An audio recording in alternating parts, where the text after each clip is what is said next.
If you're using plastic snaps, get all your pieces ready to go. For both the male and female sides of the snaps, you will need a cap, which is the one with the pointy piece in the middle.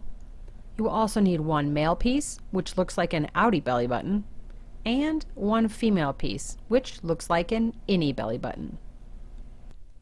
Let's start with the male side and get the cam snap press ready. Place the adapter base into the press. Screw the male snap die into the press. This is the one that resembles an innie belly button, the reverse of the actual snap piece itself. I put the male snap portion on the left side of the bib. Use a handheld awl to punch a hole through all 3 layers of fabric on the left strap. From the back side of the bib, insert the pointy cap piece into the hole you just made until it is all the way through all 3 layers of fabric.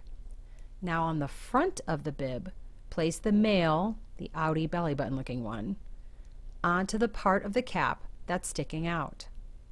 Carefully place the cap into the press so that it sits flat. Press down hard on the press handle. I put all my weight into it and lean on that handle. Now carefully remove your item from the press. Now it's time for the female side of the snap.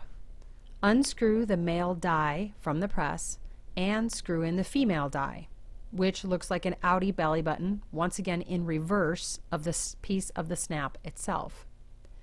Use an awl to punch a hole through all 3 layers of fabric on the right strap. From the front side of the bib, insert the pointy cap piece into the hole you just made until it's all the way through the layers of fabric. Now on the back of the bib, place the female innie belly button looking one onto the part of the cap that's sticking out.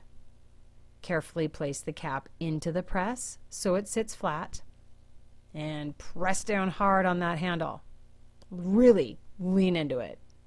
And when you're done, carefully remove your item from the press.